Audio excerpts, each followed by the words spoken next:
Welcome to Pentecost, yet another holiday that Christianity has appropriated from another faith tradition.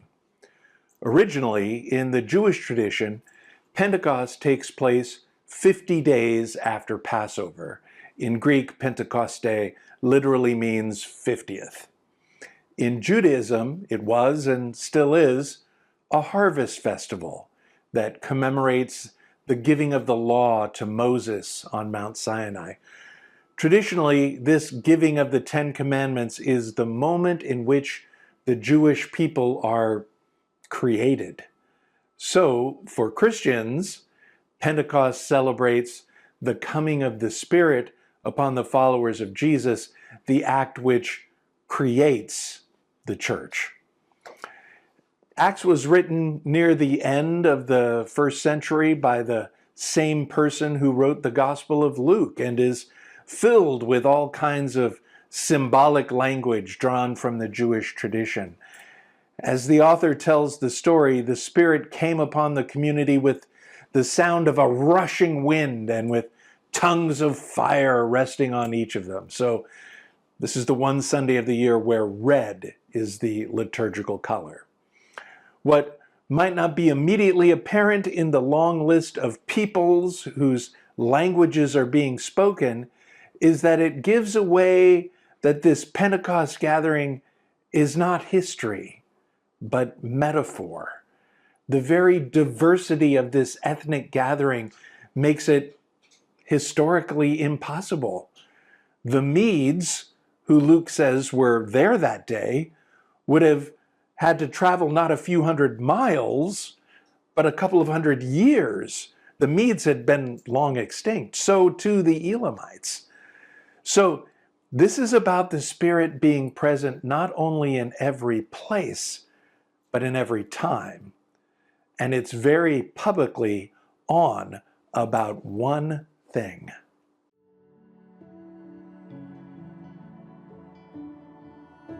Our words of wisdom are from Acts chapter 2, verses 1 through 11, the Message version. When the Feast of Pentecost came, they were all together in one place. Without warning, there was a sound like a strong wind, gale force. No one could tell where it came from. It filled the whole building. Then, like a wildfire, the Holy Spirit spread through their ranks, and they started speaking in a number of different languages, as the Spirit prompted them. There were many Jews staying in Jerusalem just then, devout pilgrims from all over the world. When they heard the sound, they came on the run. Then, when they heard one another in their own mother tongues being spoken, they were thunderstruck. They couldn't for the life of them figure out what was going on and kept saying, "Aren't these all Galileans? How come we're hearing them talk in our own various mother tongues?" Parthians, Medes, and Elamites, visitors from Mesopotamia, Judea, Cappadocia, Pontus, and Asia, Phrygia and Pamphylia, Egypt, and the parts of Libya belonging to Cyrene. Immigrants from Rome, both Jews and proselytes, even Cretans and Arabs. They're speaking our languages, describing God's mighty works. Their heads were spinning. They couldn't make head or tail of any of it. They talked back and forth, confused. "What's going on here?" Others joked, "They're drunk on cheap wine." Hear what the Spirit is saying to the church. Thanks be to God.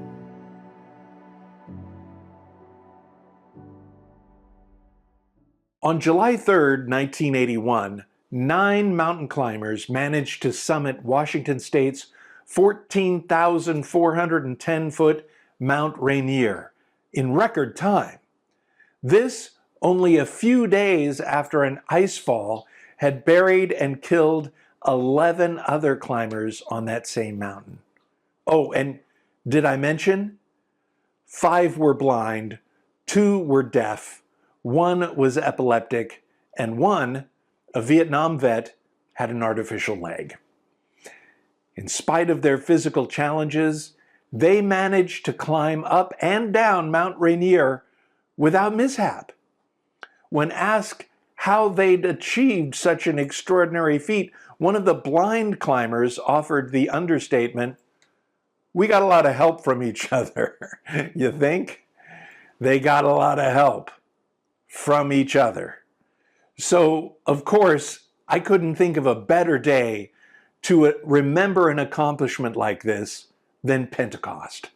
A day when an outpouring of the Spirit broke down language barriers, prejudices of exclusion, and defied every expectation of the status quo.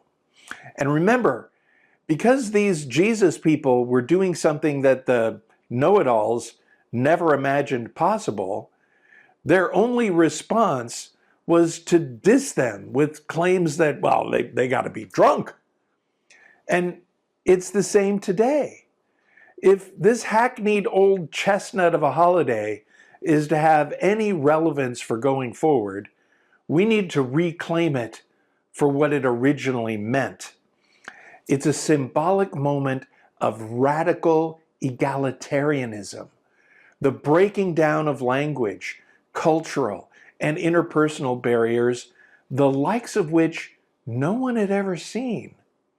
This was not only a diverse gathering of people from nations across the known world geographically, but across time itself. And to top it all off, the next step was something that makes capitalists nervous. But it's right there as one of the primary characteristics of being a follower of Jesus. All who believed were together and had all things in common. They would sell their possessions and goods and distribute the proceeds to all, as any had need. Let me say that again, because this is something that white middle-class Americans living in late-stage capitalism resist hearing. The first followers of Jesus sold whatever they owned and pooled their resources so that each person's need was met. They held everything in common. Parthians, Medes, and Elamites, visitors from Mesopotamia, Judea and Cappadocia, Afghanistan, Chad, Republic of Congo, Haiti, Iran, Somalia, Sudan, even Yemen and Venezuela. No matter how you slice it, Pentecost casts a vision of a society where people are not banned, but where all people are equal and included. Barriers are broken down to include people of all nations, cultures, and languages. A clear rejection of the kind of homogeneous us versus them society that today's white Christian nationalists and MAGA cult members are touting as their ideal. The original Pentecost was a wake-up call, and the Spirit's arrival was anything but gentle. It arrived like wind and fire to shake things up. And guess what? The guardians of the status quo were not happy. They arrested the apostles, threw them in jail, and threatened them to stop promoting this newfangled way of life. But the followers of Jesus refused. Why? Because they'd been awakened to a new way of living. And once they'd seen it, they couldn't unsee it. What came upon Jesus' followers that first Pentecost was about being spiritually alive, socially aware, and courageously engaged with what really matters in the world. They'd become the first century equivalent of woke. And it's still a threat 2,000 years later. I've heard tell of clergy preaching on the Beatitudes only to be confronted by angry parishioners over how they don't agree with such woke ideologies.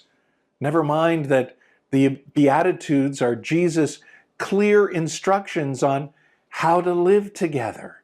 And never mind that they have no idea what woke even means.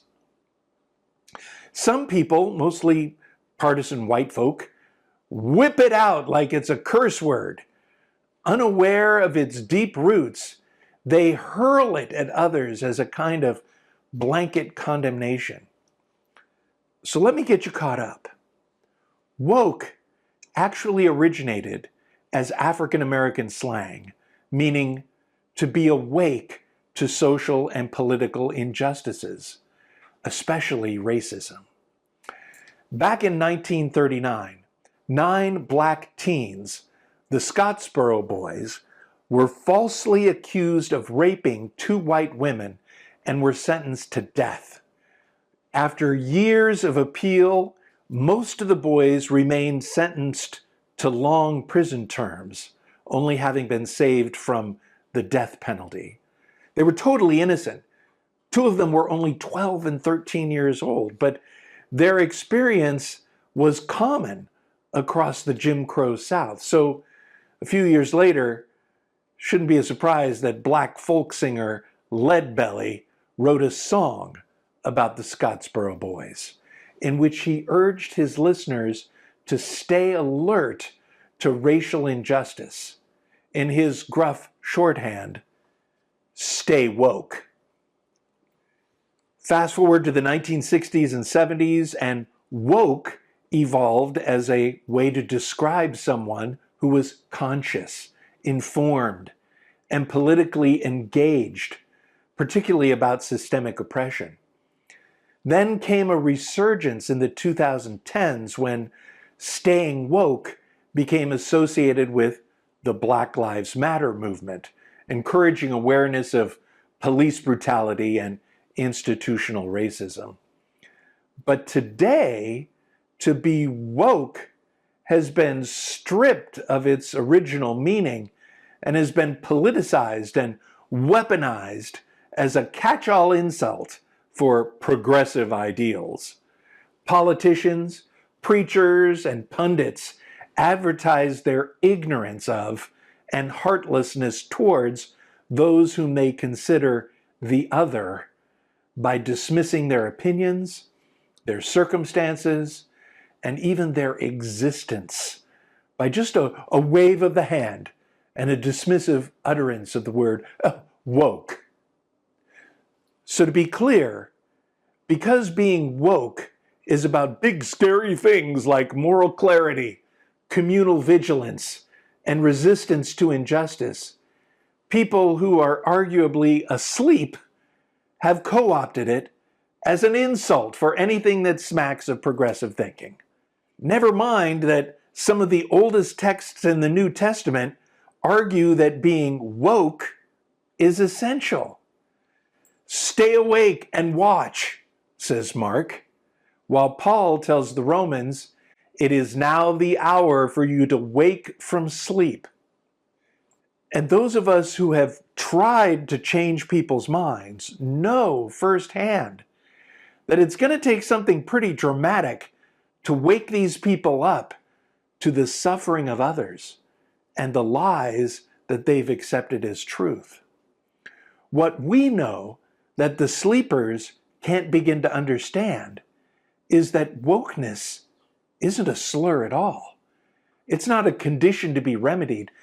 Just like on Pentecost, it's a sign of the Spirit doing its job. Back in 1960, John F. Kennedy was the Democratic nominee for president and was responding to growing criticism from moderates that he was just too liberal for most voters. But rather than reject the label, to run away from it, he redefined it. And many of you will recognize elements of just how he did it. He said, if by a liberal they mean someone who looks ahead and not behind, someone who welcomes new ideas without rigid reactions, someone who cares about the welfare of the people, their health, their housing, their schools, their jobs, their civil rights, and their civil liberties, someone who believes we can break through the stalemate and suspicions that grip us in our policies abroad. If that is what they mean by a liberal, then I'm proud to say I'm a liberal. Kennedy reframed liberalism, not as a radicalism with which his opponents could whip up fear and mistrust, but as a commitment to progress, justice, and pragmatic compassion.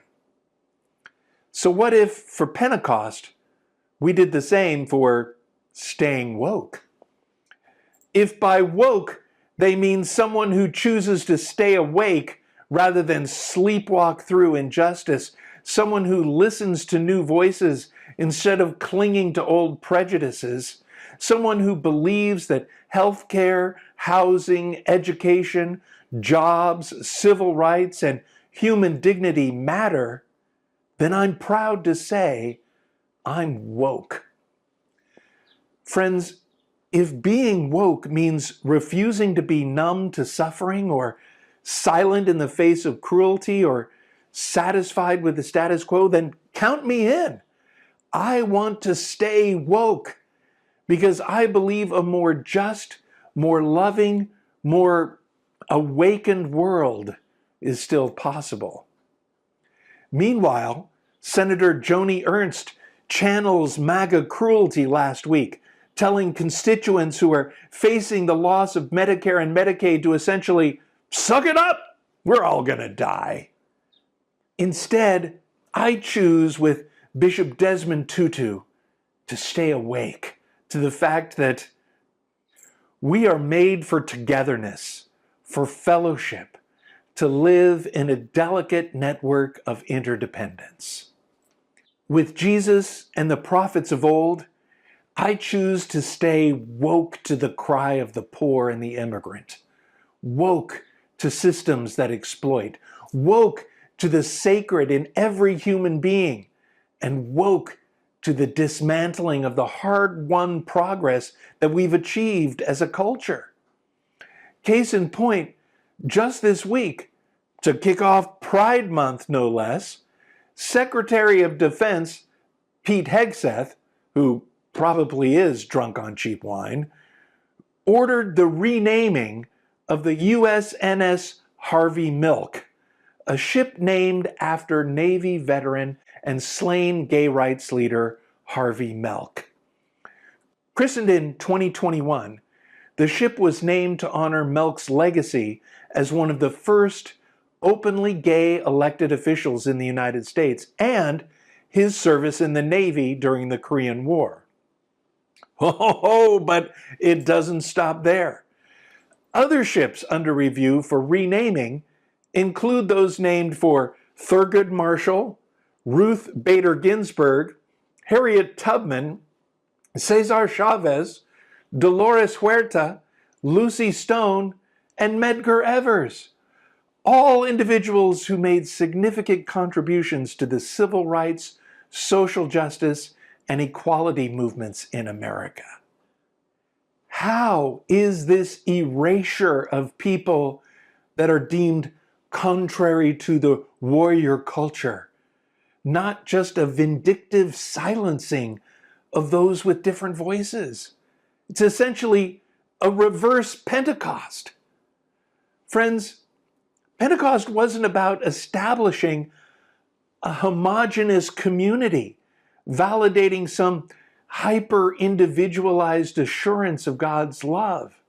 It was a very public disruption of comfort zones, of biases, and of pious bubbles of exclusion that inaugurated a newfound spirit of radical hospitality and unity across racial and cultural divides. It was a divine disruption of indifference. And if we're doing Jesus following right, then Pentecost's wake-up call can't be left on the page as a one-time spiritual event. It needs to be a model for today, a model for moral and communal transformation that prioritizes justice, interdependence, and unity in diversity as the truth the world is longing for.